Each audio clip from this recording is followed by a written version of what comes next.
Hence, whenever. We are live now. Okay. Good afternoon, and I welcome all of you for our day 4 Smart and Safe Cities track at Ignite 2021. So we have had the day 1 was a track on SME, the day 2 was a track on BFSI, day 3 was digital transformation, and today the day 4 is all about discussions around Smart and Safe Cities track. We have had wonderful one panel discussion and the inaugural session, and it is indeed an honor and pleasure for us at GovConnect to welcome Shri Manoj Abraham, uh, Additional Director General of Police Headquarters and Nodal Officer, Cyber Dome, Kerala. Sir, I welcome you, and we would love to hear your views on public-private partnership push in smart cities in Kerala. Thank you. Welcome you, sir.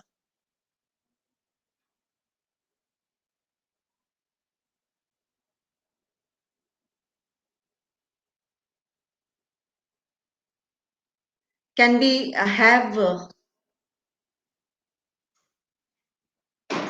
your mute? I'm fine now. Yes, sir. Okay. I think I extended the welcome, sir, and we request you to kindly make an address, your vision address on the PPP push for smart cities. Thank you Thank so you much. very much.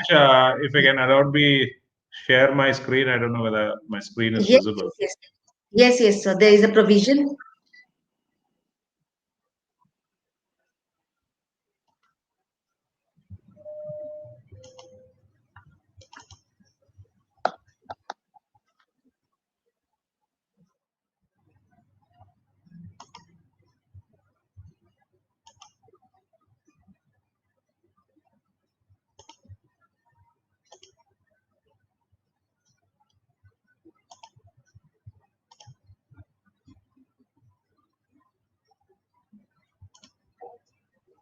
Is my screen visible as such?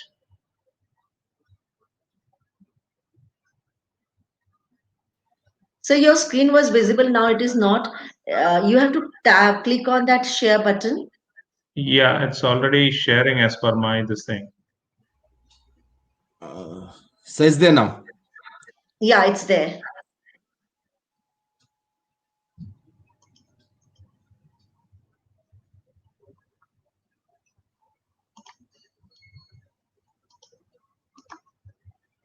Can you see it now? Yes, sir, we can see it. Okay. So very good afternoon to all of you. It's basically it's a pleasure to be here at this important conference when we are talking of smart cities, which is one of the most relevant and important topics in the present times.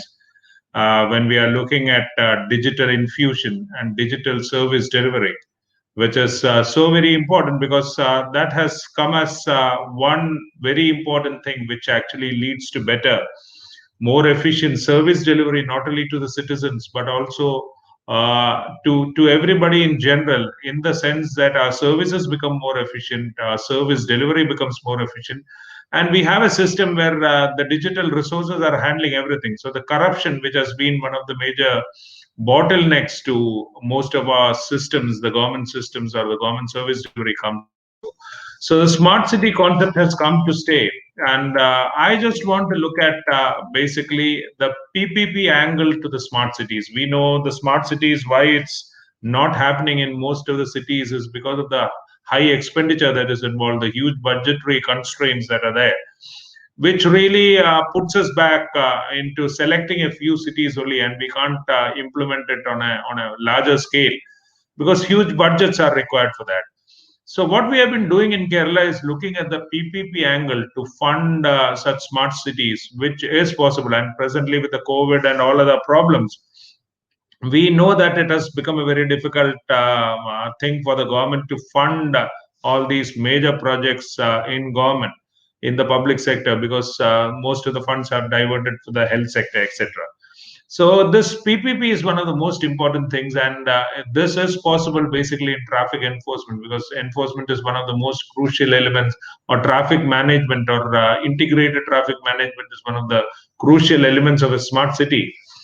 So what we intend to do is, generally we have the traditional police checking, or the police traffic police checking, where the policeman stands and checks the traffic, monitors the traffic, etc. Everything is done physically on the road, which is a very coarse system. So basically, under the smart city, we know it's basically integrated camera system and equipment. So you replace the individual with the camera and all kinds of equipment.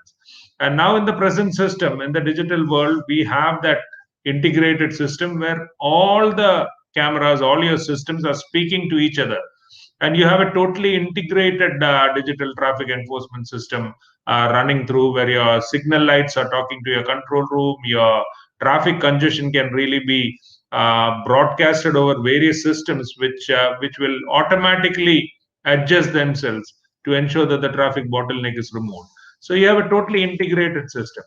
So what we have done here is, basically, because the government, the financial budgetary constraints were there, we went in for a PPP project where we gave this integrated traffic management system on a tender for a 10-year period. So basically, when you give it for a 10-year period, the capex and opex, all the technology, everything is owned by the bidder. He puts in all the money for the entire project. He sets up the cameras. He sets up the system. He does everything. All the technology, everything is put in by the bidder. He meets the entire cost. The government doesn't have to pay any money, and the asset ownership also rests with the bidder. So finally, when the data and whatever the software is coming up, that is only owned by the Kerala police or the government entity. And how do they share it? How do they meet the costs, etc. of the whole thing? They share the revenue that is generated out of fines by this traffic enforcement. If you have suppose a speed enforcement violation and the traffic challan is say 100 rupees, so 50 will be shared by the bidder and the 50 by the government, or 80 by the bidder, or 20 by the government.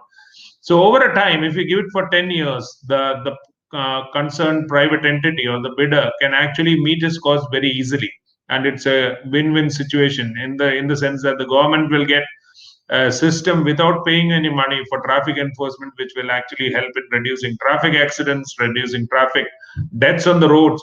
And you have a system that is running for the bidder also, which is financially viable to him, because from the fines he can actually get the entire cost and even a profit also. And now the advantage is, basically, you can get anything with the artificial intelligence and all the softwares that are available now. All the offenses that generally police detects through the human eye or through the human intervention, where people stand on the roads and detect those cases like overspeeding, you name it, over rash and negligent driving. And drunken driving, of course, is one area which is still not up with the digital cameras. But all others, the wrong side overtaking, the red light jumping, or the one-way violations, or not stopping at zebra crossings, not wearing the seat belt.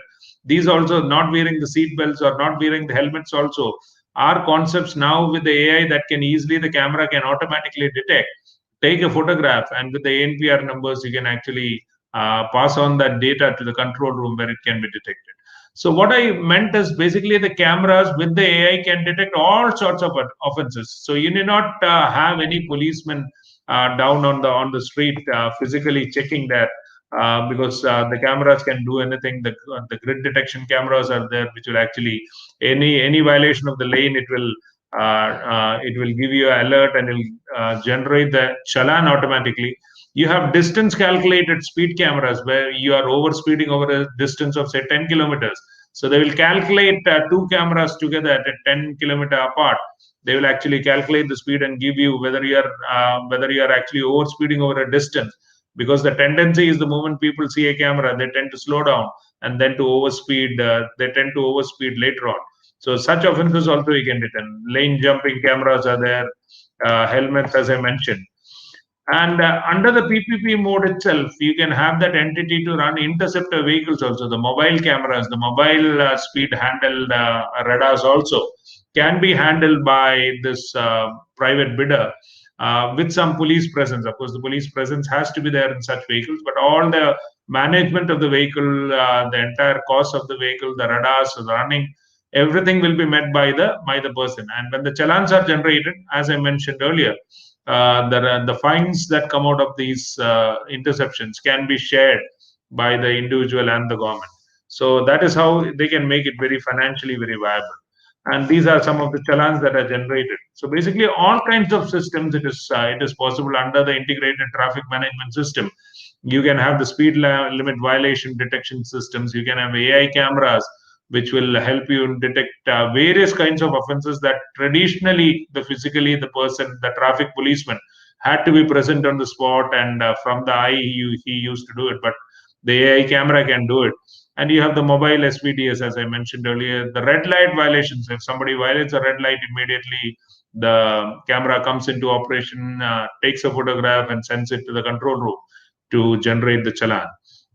And so various kinds of offenses are possible. So the advantage is in the control room, which is also run by that private entity, which we have in Kerala. We have done it through the Keltron, which is a Government of India undertaking. So in the control room, we get all these data information live from the various cameras, whatever is running. And automatically, the system automatically, just after individual verification by the individual, it actually generates a challan. And the challan then goes by post and email and SMS to the particular RC owner or the registered owner, and he has to pay the fine. So what it does is basically the manual intervention is totally gone. It is actually a very digital system, which is very, very efficient in the sense that you don't require any person. There is no manual interference absolutely at all in how the system works.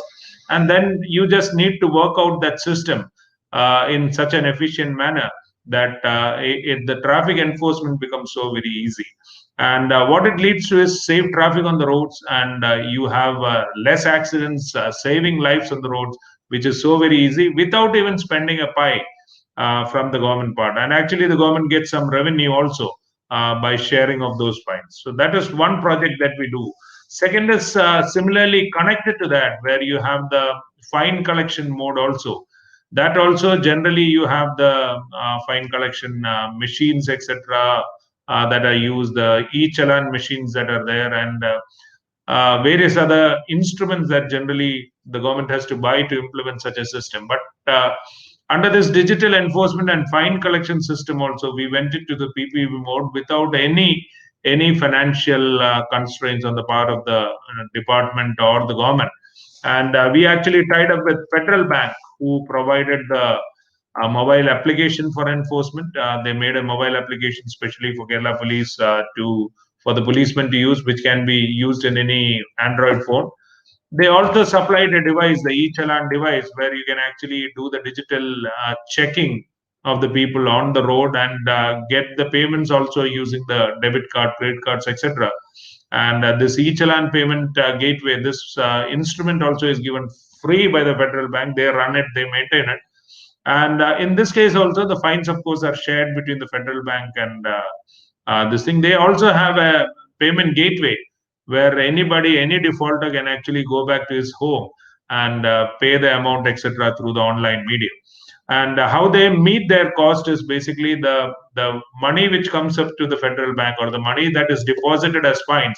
They are allowed to hold that money for 3 days. After 3 days, they have to transfer it back to the government account. So that is how they get their revenue out of so much money being generated and meeting the cost, etc. So what these two systems have done is basically, without the government paying anything, it's a totally digital system which is working both for enforcement and fine payments, where anybody can pay any fine from anywhere in using any digital medium, and it comes to the police account. And the police doesn't have to put in any financial money for implementing the system. So basically, it's a total PPP project where all the gains are there, and financially, it is the budgetary bill for the government is totally zero. Similarly, in the same way, we had another system for crime prevention also, which we have implemented in Kerala, which is also in the PPP mode. This is basically the central intrusion monitoring system. This is a crime prevention monitoring system, where we know that in the smart cities generally we have cameras for not only traffic enforcement, we have cameras for safety. So what we have done is we have again gone to a private individual, or we tendered it and got a public sector undertaking. This also is done through Keltron, where we have the security cameras. Suppose in a bank or in a jewelry shop or in a public sector undertaking or an institution or a company, you have various cameras. You have various burglars alarm running. You have ATM machines with various cameras, burglars alarm, and all kinds of safety and security equipment. So what we did is we connected all these security equipments to another huge control room called the Central Intrusion Monitoring Center, which is basically run again by a private entity. And in this, the government has only provided the space for running the control room. Rest everything is met by that private individual. Suppose a jewelry is actually putting in this system, they have to actually pay a monthly fee to Keltron as such. So what we have is basically this control room monitors that particular institution or all the institutions connected to that system, and any burglary happening or any alarm being set off, they verify it. They verify whether it's actually a genuine complaint or a fake complaint. And if they find that it's a genuine complaint, they immediately pass on that information to the police. So what is the police department getting in all this? We have a connect to all these cameras. All the camera feeds are coming to the police department. We have a database for that, and any intrusion happening, you get a live information of that intrusion happening. Because generally we know in all the other cases, etc., it is after the intrusion or after the crime is reported to the police that the police gets into action. But in this, the verified information you get when the intrusion is happening or when a problem is happening, you get live information, and there is camera to verify that. You can actually, from the control room, they can give proper directions to the patrolling party which is going on, what kind of attack is there or what kind of intrusion is there, so that they are ready to handle it also. So the police gets live information of any crime happening in those institutions or in those areas, in those companies, through this system. So this system also, it's not only cameras, it's all kinds of security systems, including the all kinds of infrared burglars alarm, all kinds of door sensors. Everything is included, integrated into a system and put in the control room. And the control room is also manned by these private agencies who actually take it, who run the system, who verify whether the intrusion that is coming or the alert that is coming is a actual thing, and then only they go and inform the police. So the police, without spending any money, they have actually connected all the cameras in the state to the central intrusion monitoring system, and so we can actually do a lot of things in crime prevention as such. Generally, it's crime investigation, but in this area, when we get the information live, we can actually go and prevent that crime from happening. So that is the third project that we're having without any money. This is the control room picture that we have. Without spending even a pie, we actually have a very modern control room which connects all the cameras in the cities back to the control room. So these are the three major models that we have in the PPP mode, which actually any city can implement without any financial constraints as such, because this is possible, and it's a viable project even for that private entity or the company that's coming in, because it's a money that's generated every day, every month, or every year, and they can easily maintain that system. So it's basically a win-win situation for both the entities that are there in this project. So basically, that's what I wanted to emphasize. Also, we know that smart cities are the need of the hour, and the use of technology is very essential for providing efficient, timely, and targeted service to the citizens. And particularly in times when government is facing financial crunch due to various aspects, we need to look at this PPP mode, which will make it a viable project, an efficient project, but it will finally reduce corruption also in the government to a great extent, and also ensure that better and efficient service is delivered to the citizens. So that is my take on that. Thank you very much for the opportunity, and it's my honor to be here. Thank you.